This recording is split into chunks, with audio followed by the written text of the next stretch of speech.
Hello, my name is Chuck Wolfe. Over the years, I've worked in many different roles, including leading my own leadership consulting company since 1994.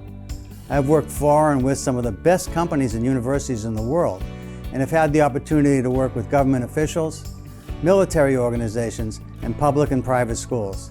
I'm a leading expert and pioneer in emotional intelligence.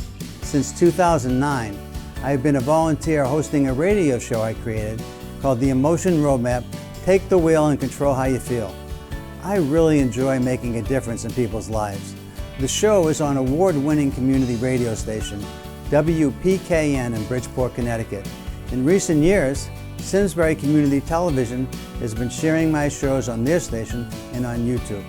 My sincere hope is that everyone who watches regularly will learn how to use the emotion roadmap in their own lives by listening to people who call in to get help with challenges at work, home, and in communities. To learn more, go to www.emotionroadmap.com. If you have a comment or question, email me at cjwolfe@cjwolfe.com. Thank you and enjoy the show.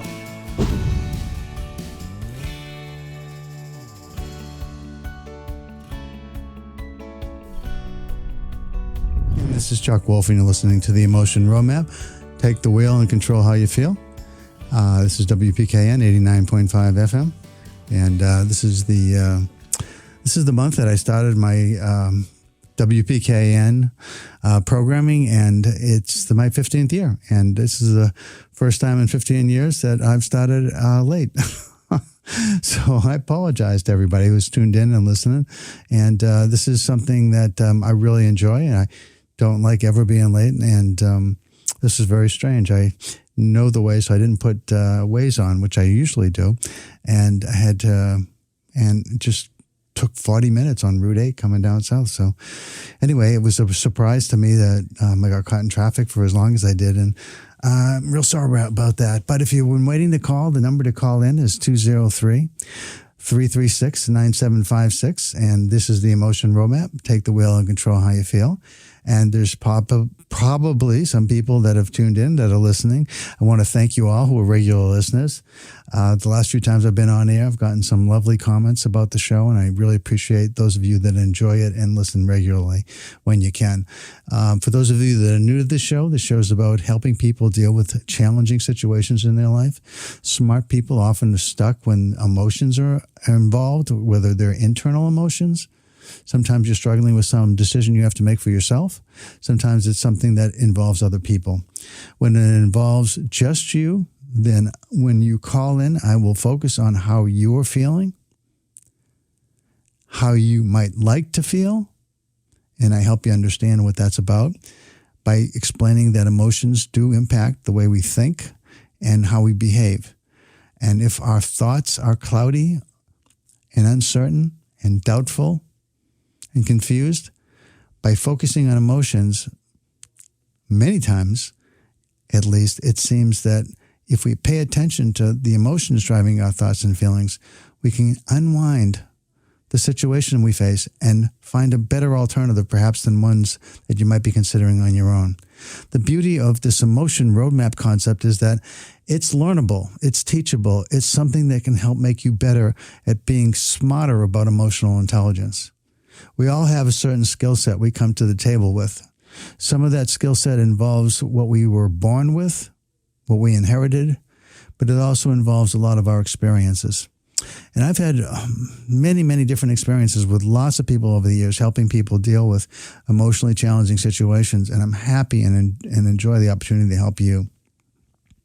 Since we have the Christmas holiday coming right up, and we also still have Hanukkah, first, let me just say, Happy Hanukkah to everybody who's celebrating, and to those of you who celebrate Christmas, I wish you all a very Merry Christmas. And to everybody, to all our listeners, I wish you all a very Happy New Year coming up.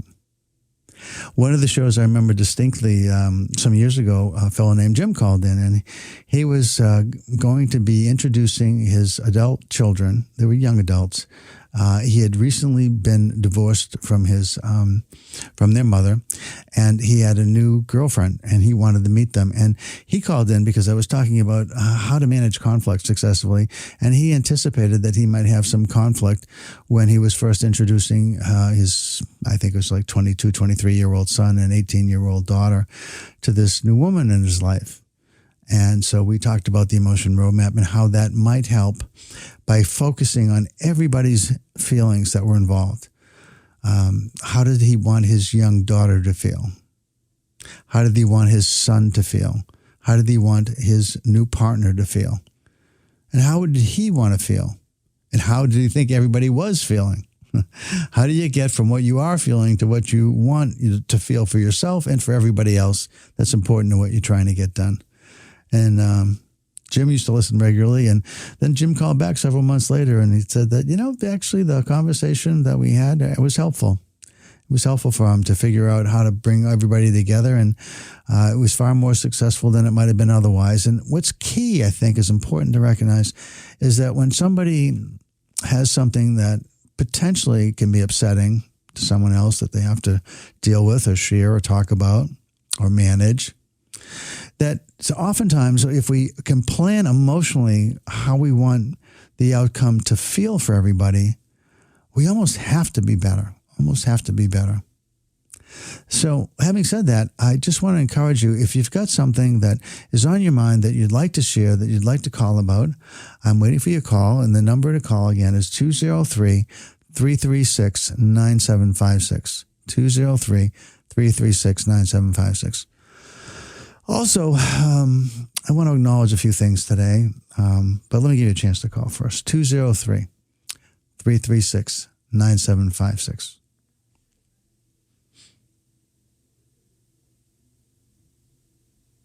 Again, if you want to call, I think one of the things that you can do to call is consider that maybe some of the things that you're dealing with that are going on right now are things that would be best served if you had a chance to kind of talk out loud about them. Think about how you're feeling, how you'd like to feel, what you can do to create the feelings you want for yourself, and how to manage that. Whether or not you're actually able and willing to actually make that happen for yourself. And if it involves someone else, how is he or she or they, whoever it is that might be key, feeling? How would you like them to feel? And how do you manage that? How do you actually understand how to change what they're feeling to what would be more ideal to feel? And how do you manage that? So give me a call, and I'm happy to help you if I can. Again, 203-336-9756.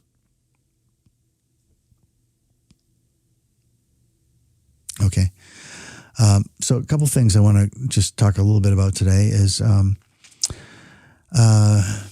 Steve DeConstanza is going to be moving on to another opportunity in his career to find and explore new adventures. And I just want to say on air, thank you for all the help that Steve gave me while I was programming, including this morning, getting something up and running while I was stuck in traffic. So thanks very much, Steve, and wish you all the best going forward. That's one thing I wanted to say. I also wanted to say that while the world seems upside down now with the kind of things that are happening on our college campuses, in Ukraine, in Israel and Gaza, there are things that are happening that, boy, it just feels like it's wrong for some of these things to be happening the way they are.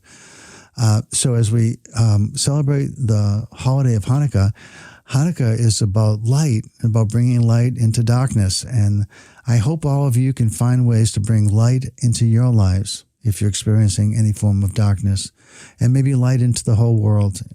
And the ways that we all can have an impact, even though sometimes it feels like how can we make any difference on some of these major things that are happening worldwide? I always like to think that until I stop trying, I'm going to be able to impact all the things that I want to impact. And I try to find ways to do that. But one surefire way to make the world a better place is to simply think about how you want people to feel that come in contact with you. How are people feeling that you deal with regularly about you and about their interactions with you? And is there some way, as you think about what might you want to resolve for New Year's, what might you want to do as a gift to people on either Hanukkah or Christmas or Kwanzaa or whatever it is you might celebrate? What is it that you might do yourself, that you're capable of doing and willing to do, that shows some kind of kindness to others, that shows some kind of compassion to others, that shows some kind of concern for others, that shows how supportive you can be when you want to be? So let me give you all a minute just to think about how you might, in your own life, do something to bring a little more light into the world. What might you do? What might you do to light one more candle, if you will? To put up one more Christmas light, if you want. Think about what you can do. So again, the number to call is 203-336-9756. Is there something that you'd like to talk with me about that has to do with an emotionally challenging situation in your life that you'd like to address? 203-336-9756. And if I don't have anybody waiting with bated breath, trying to wait for me just to walk in the door to have me answer your question that the Emotion Roadmap can help with. And by the way, when I help people with the Emotion Roadmap, whether it's at work, dealing with another team member, dealing with somebody that works for you, trying to help people deal with, if you listened last week, I hope you did. I'm going to put that show up on Public Radio Exchange too, actually, and also on YouTube. It's one of the shows where I really spent a lot of time talking about performance management, performance evaluations, because, again, a lot of times people during this time of year are thinking about end-of-year reviews. It's, by the way, it's probably useful for anyone that deals regularly with another person periodically to step back and just reflect on how we doing. How are we doing? Are we doing what we can to be as successful as we can? Are we doing what we can to be as supportive of one another as we can? Are we doing what we can to be kind to one another, to be empathic, to be concerned, to be aware of how each other is feeling? So I think, again, these are things that hopefully my show brings to light for some of you in ways that you hadn't thought about before. And the performance thing was a lot about that. I know when I give feedback to someone that it often feels judgmental to them. And I know if I think really hard about how I can make it feel less judgmental and more supportive, that I'm capable of making that change happen in my own mind before I ever share it. Now, how another person interprets what you say is really a lot about them, not just about you. But when you put your mind to it and you plan for how you want someone else to feel and you really think hard about what might make them feel the way you want, there's a fair chance, maybe even a good chance, that they're going to feel the support coming through and not the judgment. So if you've got, again, something that you'd like to chat with me about, whether at work or at home, maybe there's a loved one where things aren't quite the way that they should be. And speaking of loved ones, this is a holiday time and a time to be reflective, at least the way I think about holidays around this time of year.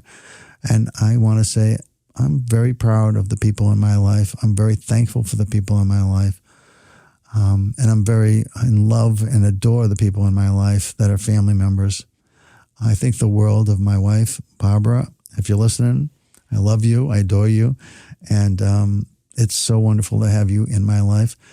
Barbara is someone who was born 1 year after I was born. And I often, it seems like a joke, but it's not to me. It's like I always thought, one is she's like a gift to the planet because you're so special. But also, it's also, I thought, like my first year's birthday, best present ever was that you were born. So that was God's gift to me. And I also think really highly of my talented daughters, all of whom are really exceptional people in the sense that they have huge hearts and care deeply about the people that they work with and the work that they do.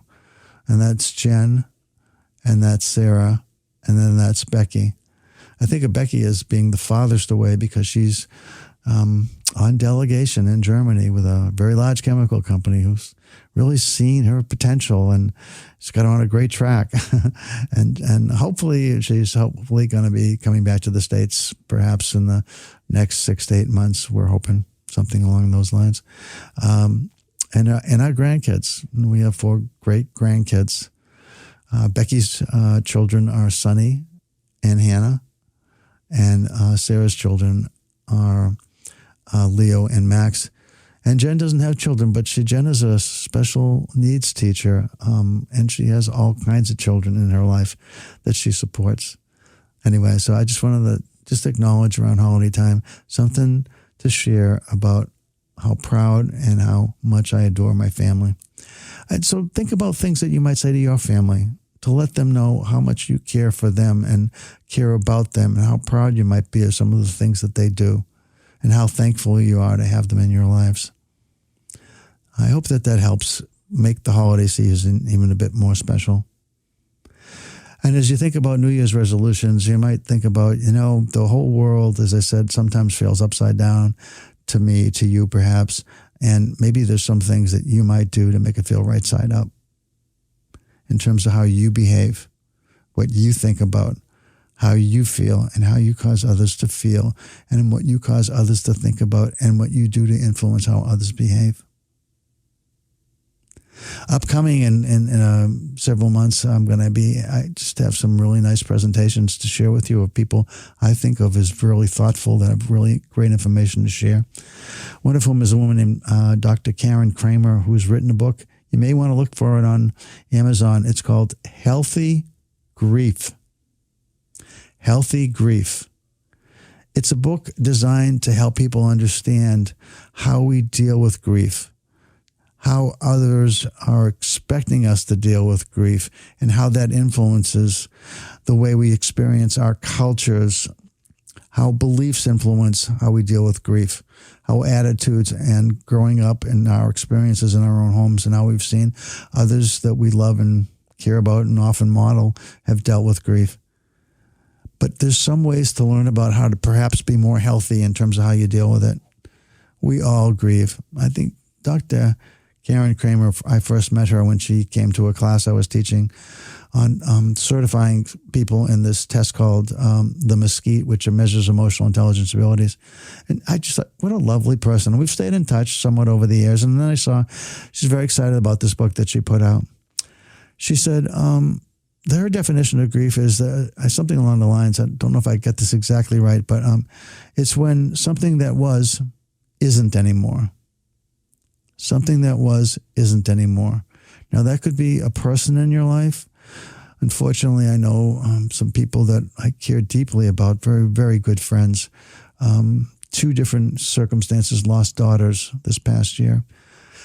Very sad. I don't know if there's anything sadder than the loss of a child. But people lose other things too. People lose spouses, partners, parents, siblings, pets, jobs, marriages, all kinds of things. So something that was isn't anymore sounds like a pretty good definition of loss. But then what do you do with it? How do you deal with it? And we're influenced so much by, where we're from, what our families grew up with and taught us about grief, what we saw that they did about grief, what we feel internally about whether something comes next, if it's death that we're talking about. Kubler-Ross, I think it's 1969, wrote a book, and Dr. Karen Kramer refers to that book a little bit, and it said something along the lines that, we first experience like shock, and then maybe anger or denial, and then sort of resistance. But finally, resistance then turns to acceptance. And from acceptance of, this idea that what was isn't anymore, from acceptance, we begin to experience a bit of resilience. And in a sense, we move from one chapter in our lives to another chapter. I was visiting with a woman who was a friend of ours, who was 99 years old, getting close to making it to 100. She's in hospice now. She is very, very dependent on others for everything at this point, and it saddens her. But she's always had a really good attitude towards life, and she was telling us that this too has to be something to accept because things change over time and life moves on. I was talking to a friend of mine on the way up today from the to the radio show or down. I guess I'm north of here. So and we were talking about the fact that when you're young you really can't wait to get older, and then when you get old it feels like wow, time's flying by, isn't it? It just keeps to fly faster and faster and faster. And then of course when you're dealing with death and dying, and people often think about lost loved ones during this time frame. Do you believe in an afterlife or not? It seems like that, to me, that's sort of a binary choice. Maybe there's shades of gray here, but for me, it's binary. It's like, hey, there is or there isn't. Now, what form it takes, that's all kinds of choices. But whether or not there's something that exists beyond today and what it is tomorrow after your body is no longer functioning, but is there a spirit that exists somehow, some way? So I tend to be a pragmatist around this. When I've thought about this, as I'm sure all of you at one point have thought about this on and off, I often said to myself something like this, there either is or there isn't. Now, it seems to me if there isn't, what's the upside to thinking that and believing that? I can't find one. I don't see an upside. I mean, in some ways, I suppose what you can feel, if that's the way you view things, is that, hey, so you do the best you can in the life that you have, and you're thankful for the moments that you're alive, and that you're cognizant of all of that, and you try to live a good life, and that's it. And I'm okay with that, and that's fine. But on the other hand, for me, there is some upside to thinking that there is the potential for an afterlife where perhaps there's some way that you're in contact with people that are deep inside you still in terms of their memories, and you get somehow to see them again. Now, when I think about it as a possibility that that's one choice, I think, I'm going to believe that. I'm going to choose that. It's easier for me then to accept death in some ways. And if I'm wrong, I'll never know. And if I'm right, I'll be able to say, see, I thought so. I knew it. So, as you think about that, it's also comforting, I think. I remember visiting with a cousin of mine who was dying, and I wanted to say goodbye to her, and I went up and visited with her. Her name was Ellen, and I said, Ellen, how you doing? And she said, Chuck, I'm terrified. I'm so scared about dying. I said, well, Ellen, I think everybody probably, when they're facing actual death, or at least most people, are terribly frightened as well. But if you're like me and you think there might just be an afterlife, let me give you a couple messages to tell my mom and dad when you're up there. And she smiled. And I said, this is what I'd like you to say to my dad and what I'd like you to say to my mom. Now, I talked to them myself. I'm not quite sure how it translates up there, if there isn't up there. But in case there is, and I'm hoping there is, and I want to believe, and so I do believe there is, here's what I'd like you to tell them. And we smiled and laughed. And she, I think when I left, still was scared, but not in the same way. That's what I mean about being a pragmatist and trying to understand how people feel and how you want them to feel and what you might do to make them feel certain ways. I also had a nice call the other day from Michelle. And Michelle, if you're still listening today, Michelle was someone who called and was talking about the fact that somebody in her daughter, who she was very close to, was living with a fellow that seemed to be making no effort to get along with her. And she was really concerned about that and thinking about that a lot and trying to do something about it and trying unsuccessfully to change that. And it was causing some strain on the relationship with her daughter, which was also upsetting all by itself.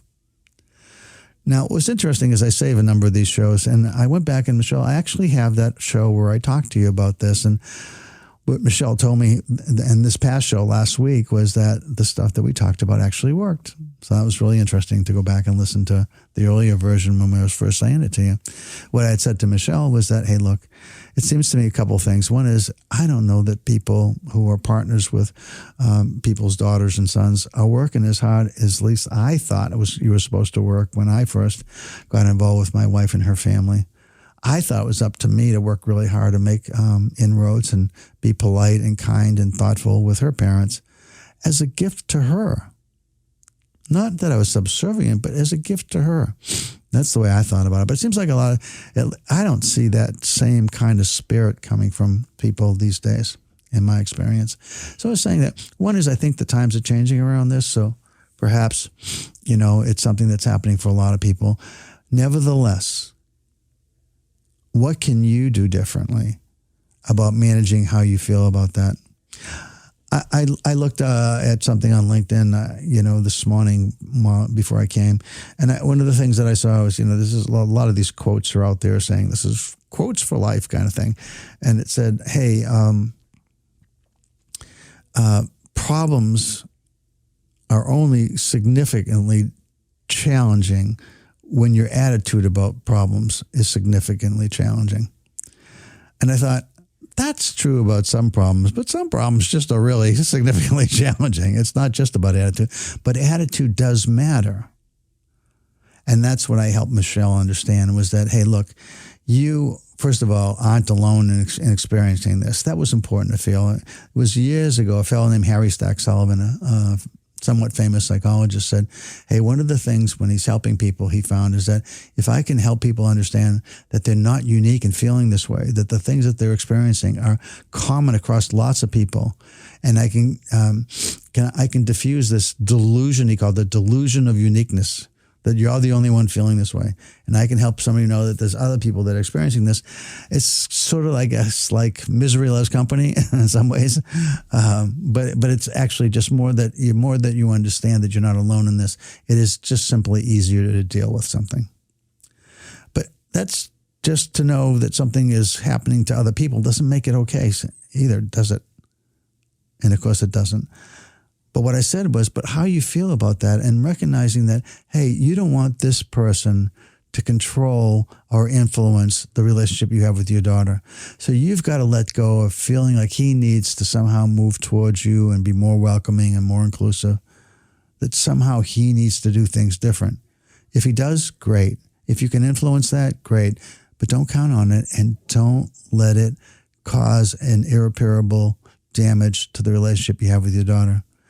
Focus on the love you have with your daughter. Just work on that. Just repair that if it's somewhat broken at the moment, and just address that as best you can, and then make it the way it was, independent of the relationship with the guy. And apparently she did, and that was what she shared last week. So it's always nice to hear that somebody benefited from something that I said that worked out successfully for them. So, again, if you'd like to call and share with me something going on for you, I've got some time still to talk with you about that. The number to call is 203-336-9756. So let me give you a minute.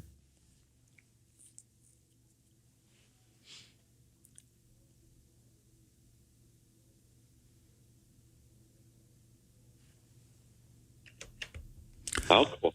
Hi, this is Chuck. You're on the air. Who am I talking to, please? Hey, Chuck, how you doing? My name's Bob. Hi, Bob. How are you? Well, could be better, Chuck. That's why I'm calling you. Okay.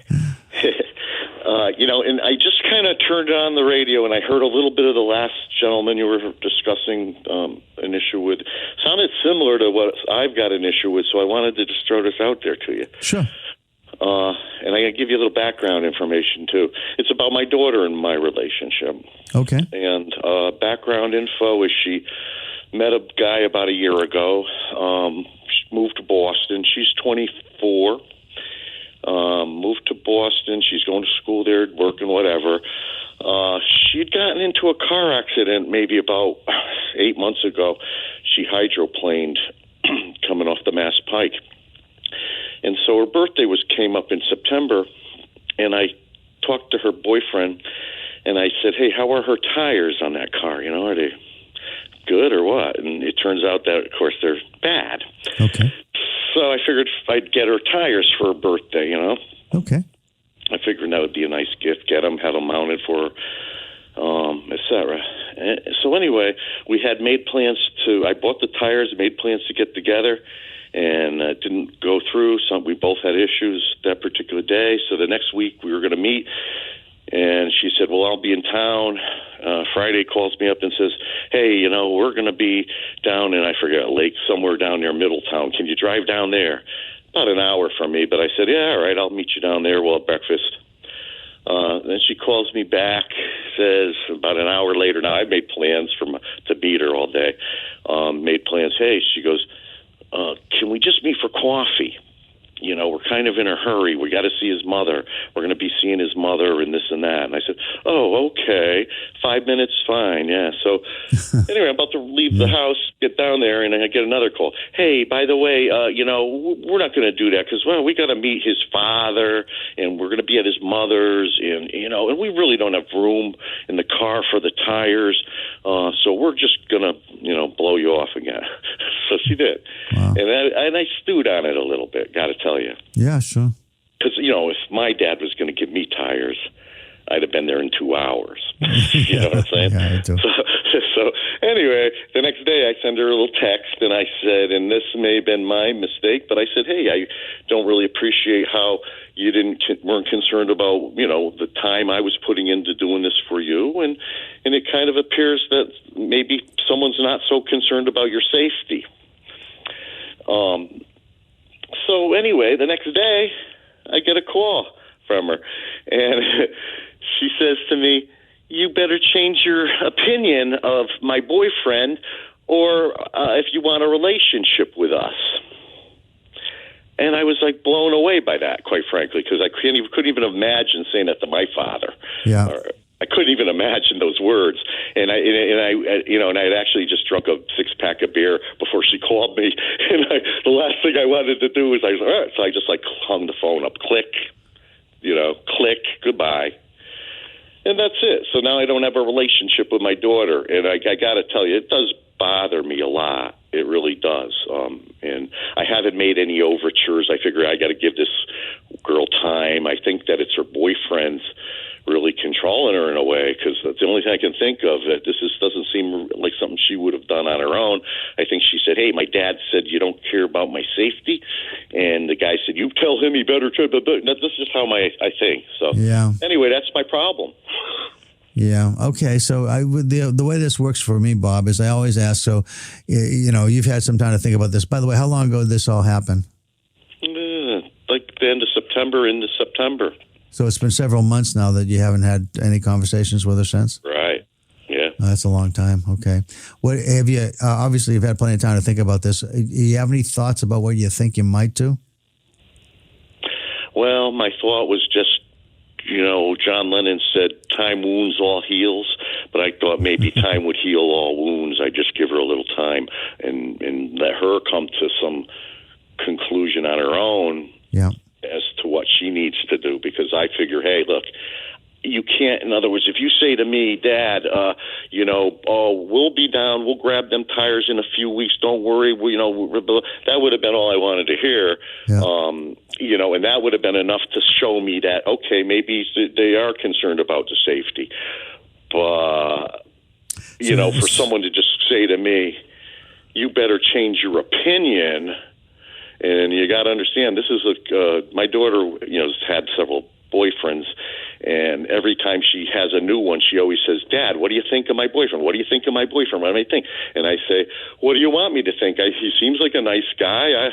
I have nothing to really think about him, But now when I finally say, hey, I think he might be not concerned about your safety, suddenly that's worth, saying I don't want to have a relationship with you.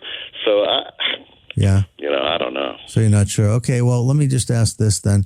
Have you and your daughter ever had this kind of strain in your relationship in the past? Not that I'm aware of. No, not really. Okay. No. Have you ever had any relationship that was somebody you really cared about that went the wrong way and that you were able to repair it? Have you ever had that kind of experience? That I was able to repair it? Wow, that's a good question. I can't say I've had anything similar, believe me. I don't know. I mean, I certainly have gone through a couple divorces, and they didn't repair. So yeah. I don't know, really. No, maybe I've repaired a relationship, but I can't think of it, Chuck. Okay, so this is new territory for you. I mean, sometimes it's useful to think about, hey, maybe if I've got some history here where I actually turned around. I mean, it doesn't have to be like with a woman. It could be with a friend growing up, too. Is that anything like that? rekindling relationships. But no, I never really got into a lot of bad, relationships with people, so I can't say. Okay. All right. So then we're starting from scratch. Sometimes, like I said, the reason that I asked the question is because sometimes this idea of an emotion roadmap, if there's some history where you've actually had some success repairing a relationship, it helps to build on that. But you don't. So let's just, we're starting from scratch. The questions that make sense here are the ones that are the obvious ones for me. The way I look at all these things, Bob, is how are you feeling? How do you think she's feeling? And the boyfriend's kind of key too. So how do you think he's feeling? At this point, you probably don't know much about how they're feeling other than they just want you to not be part of their stuff at this point because you haven't talked to her. Is that right for all this time? Right. And again, I think a part of it with me is the fact that, we had plans, right? They were in place. And then to suddenly say, well, by the way, he's got to see his father too, and his mother stayed, half an hour couldn't dedicate to just getting these tires. So, yeah. So I don't know, man. It really hurt me. Really no, I understand that. And so you being hurt, you lashed out, and then she called you back kind of snippy and, the lash out, Chuck, was this. And if you consider me saying, hey, I think someone doesn't care about your safety, lashing out, then maybe I did, but I didn't. I meant that she, here's how I think it felt for her. If you want to just listen. Yeah. So if she's obviously values your opinion, or she wouldn't have asked you about these other boyfriends over different periods. And so she cares about how you think and whether you approve of this person. And you basically said, well, two things. One is he caused her to not even see you for a moment, which is, on his part, really rude. Right. And because he felt like he had to see his family. And so he's in control of that relationship. Not good for your daughter. Sounds like to me anyway.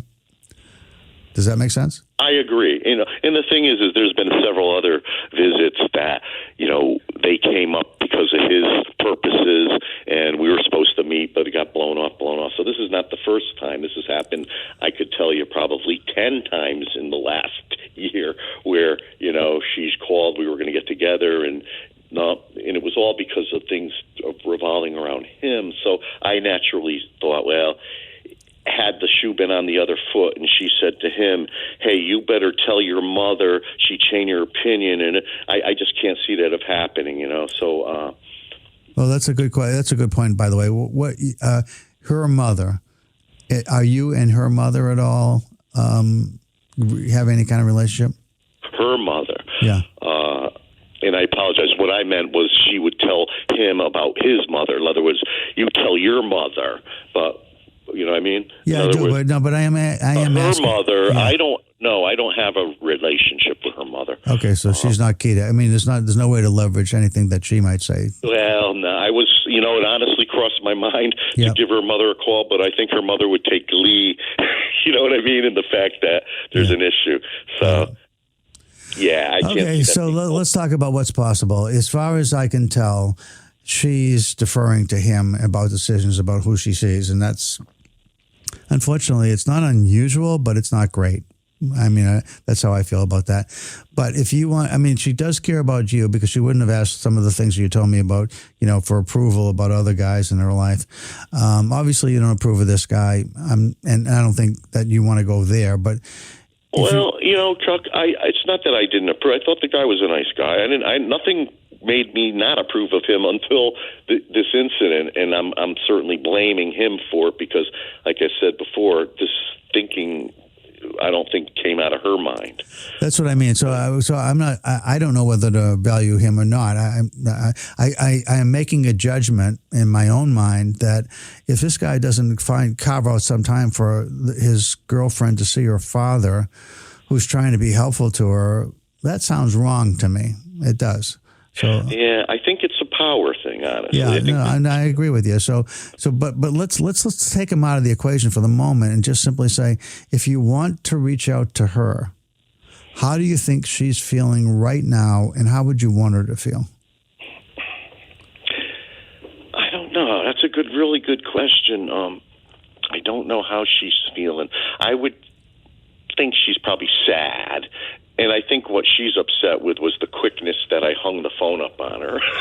Quite frankly, Okay. Okay. Like how could maybe she expected more discussion, but if someone makes a threat like that, I'm of the people that isn't going to sit there and. So bang, Bob, let me challenge how you've dealt with it so far and say it didn't get to what you wanted. Let's put it this way. I was just, as I said earlier, letting time pass and figuring that ultimately she'll come to her senses. It hasn't happened though. No, and I almost came to the point where, and we'll see what's going to come up with Christmas, but I've come to the point that maybe ultimately she'll have to break up with this guy at some point, and then she'll come around. But I don't. Well, let's assume that's a possibility, but you might be waiting a long time. We don't know, right? Yeah. So it's one of the things that's happening right now is Christmas invites the opportunity for people to think about reaching out to each other who haven't talked to each other in a while. I mean, that's just pretty normal for a lot of people to think about, well, who haven't I talked to that was in my life before that I care about? And obviously your daughter's somebody that fits that category, right? Well, obviously, yeah. I mean, I would love her to be part of everything. She is my only daughter. Okay, so let me say that. So maybe you have to step up and think about what can you do to make this right, and not worry about anything from her. I'm going to run out of time because we started the call a little late, so I only got a couple minutes. But let me just tell you what I'm thinking, as opposed to wait for you to kind of hopefully own this too. But let me just tell you, okay? Sure. So one of the things I think about is like if I have a relationship with somebody and I want it to really work well, and that other person wants it to work well, we're both trying. We're both giving at least 50% each on the relationship. And some enlightened people might say, no, we're each giving 100. But you know what? It's really interesting, Bob, is when something goes wrong in the relationship, even if we say we're giving 100 each, it's often the case that I can say, you know what, Bob, you and I had a relationship and I'm giving 100 and you say you're giving 100, but you know what? You screwed it up. Your 100 is the bad one. And if I say instead of, we each have 100, I say, Bob, I want to have a relationship with you and I don't care what you do. It's so important to me to have a relationship with you. I'm expecting 0 from you. I'm expecting nothing from you, and I'm going to give 100%. And I'm going to keep giving 100% until I turn this around because I won't give this up. And until I quit, I haven't failed. So I'm going to do what I need to do to turn this around. If you come around and you give something back, that's great. I hope at some point you do, but I'm not counting on it. Does that make any sense at all? No, that makes sense. It does, yeah. It does. All right, so let me finish. So then I think at this point, because again, I'm going to run out of time. So what I'm thinking that you want to do at this point is figure out what do you want to say to your daughter? I mean, let me tell you what I think you could say. Now, you may not be okay with this, but if I'm in your shoes, I'm thinking this is what I could say. Hey, look, you called me one day, it was months ago, and I've had a lot of time to think about that, and I'm sorry I hung the phone up on you. I was feeling very hurt, and so I reacted because I thought, boy, you couldn't make a few minutes time for me to give you the tires and just to see me. I mean, it wasn't just about the tires. It was to spend some time with me. I was going to drive down. I mean, so I felt really hurt, but I don't want to leave it at that because I'm feeling worse that we don't have a relationship right now. So I just want to know, what can I do for you and I to have a relationship? I'm not being judgmental at all about the fellow you're with. That's who you want to be with. That's who you're going to be with. But I'd still, whether he wants to come along or not, I want to have a relationship with you. What do I need to do to make that happen? Yeah, no, I think that's a really good point. And actually, I thought, when she said, if you want a relationship with us, and then after I thought about it a while, I thought, well, really, you're just like you said, Chuck, I don't really care if I have a relationship with him. But don't make it like that. Don't make it. Well, Yeah, I mean, think hard about what you want to say and how she's going to hear it. That's the key, Bob. No, I appreciate that, Chuck. Thanks. That's put some clarity in it. Okay. All right. Well, you take care. I'm going to have to go now. But thanks a lot for the phone call, and you have a great Christmas. And I hope it's with your daughter. I hope you get to celebrate. Okay. Bye-bye. Bye-bye. Okay, folks, that's pretty much my show today. I hope you all have a wonderful holiday with your family, however it happens. And if family relationships are strained, do what you can to clean them up because, we only come this way once and we're here for a certain amount of time. Let's make the most of it. So again, you've been listening to Chuck Wolfe. at WPKN 89.5 FM, listener-supported radio. And it's a pleasure to be here with you on my 15th year starting out. And I hope that you find some value in what we talked about and what you heard today. And Bob, I wish you the best and a wonderful Happy New Year and a Christmas with your daughter. Okay, everybody, take care, and thanks again for tuning in and listening. I appreciate your support. Bye-bye now.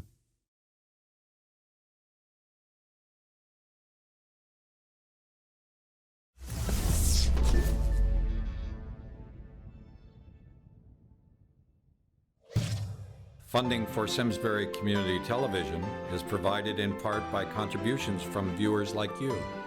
Thank you.